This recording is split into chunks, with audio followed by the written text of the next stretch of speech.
السلام علیکم دوستو، کیسے ہیں آپ لوگ؟ امید ہے خیریت سے ہوں گے۔ آج جو میں آپ کو کہانی سنانے جا رہا ہوں وہ ایک فیملی کی کہانی ہے۔ ایک ہسبینڈ، ایک وائف اور ان کے 2 بچے، بیٹا 13 سال کا اور بیٹی 5 سال کی۔ ہوتا کچھ یوں ہے کہ کچھ پیسے جمع کر کے اس آدمی نے اپنا ایک گھر لیا ہے جس میں کچھ رینوویشن ہو رہی ہے، اور جس کرائے کے گھر میں یہ لوگ رہ رہے تھے وہ خالی کرنے کا ٹائم ہو گیا اور اپنا مکان بننے میں ابھی 1 مہینہ باقی ہے، تو 1 مہینے کے لیے ان کو ایک مکان کرائے کے لیے درکار تھا۔ اس 1 مہینے کی کرائے کے لیے یہ کافی جگہ گئے، بات کری، 1-2 اسٹیٹ ایجنسیوں سے پتہ کیا اور بالآخر ان کو ایک مکان مل گیا۔ اس مکان میں جانے کے بعد کچھ عجیب سے واقعات ان کے ساتھ ہونا شروع ہو گئے، جیسے کرسی اچانک آگے پیچھے ہونا شروع ہو جاتی، گھر کی لائٹیں فلیکچویٹ ہوتی، کبھی کبھی پانی کے نل کھل جاتے خود ہی بند ہو جاتے، کبھی ٹی وی کھل جاتا اور بند ہو جاتا، کبھی گھر میں بچوں کو ایک سایہ سا نظر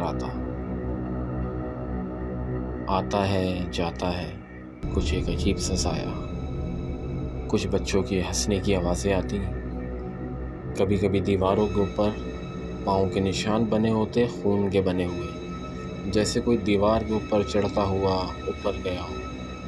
ان سارے واقعات سے یہ سب لوگ بہت پریشان ہو گئے تھے اور ان نے فوراً اس گھر کو چھوڑنے کے لیے کچھ سوچا کہ اب کیا کریں، ابھی ہم اس گھر میں آئے ہیں، ہمارا گھر بننے میں ابھی 1 مہینہ باقی ہے اور اتنی جلدی ہمیں کوئی گھر ملے گا نہیں، وہ بھی شاید 10-15 دن کے لیے، کیونکہ 10-15 دن ان لوگوں نے جیسے تیسے اس گھر میں گزار دیے تھے۔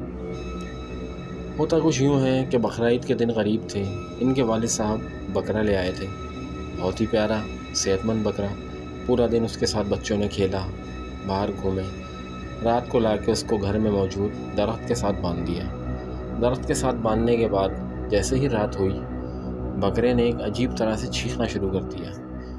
گھر والے اس کے پاس آئے، بیٹھے بات کرنے لگے تو بکرا بالکل ٹھیک ہو گیا۔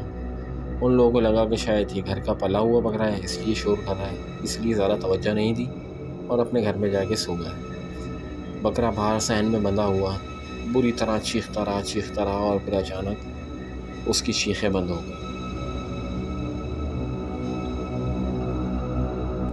صبح جب گھر والے اٹھے اور جا کے بکرے کو دیکھا تو پتہ چلا بکرا زمین پر پڑا ہوا ہے اور مر چکا ہے۔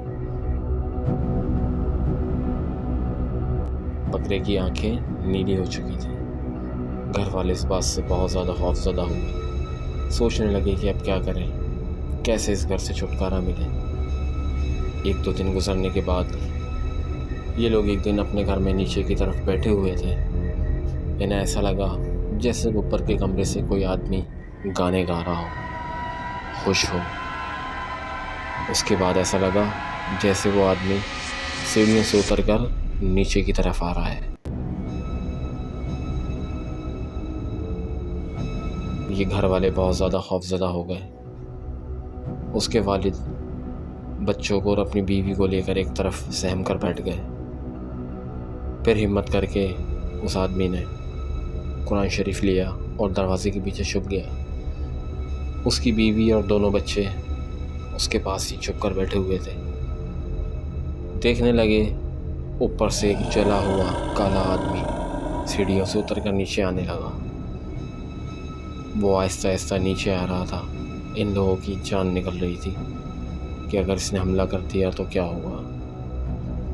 جیسے ہی وہ آدمی آہستہ آہستہ ان کے قریب آیا، دروازے کے پیچھے سے نکل کر ان کے والد نے قرآن شریف اس کے آگے کر دیا۔ اس کے اندر جیسے آگ لگ گئی، وہ گر کر تڑپنے لگا اور تڑپتے مر گیا۔ ایک دھواں سا بنا اور غائب ہو گیا۔ کچھ دن بعد ان کا گھر جب تیار ہو گیا تو یہ اس گھر میں شفٹ ہو گئے۔ اس کے بعد پتہ کرنے پر پتہ چلا کہ اس گھر میں ایک آدمی تھا جس کو جائیداد کے چکر میں اوپر کے کمرے میں جلا کر مار دیا تھا، جس کی روح آج بھی بھٹکتی ہے۔ آج بھی وہ گھر خالی ہے اور اکثر وہاں ہنسنے کھیلنے کی آوازیں آتی ہیں، جیسے کوئی اکیلے میں بہت خوش ہو۔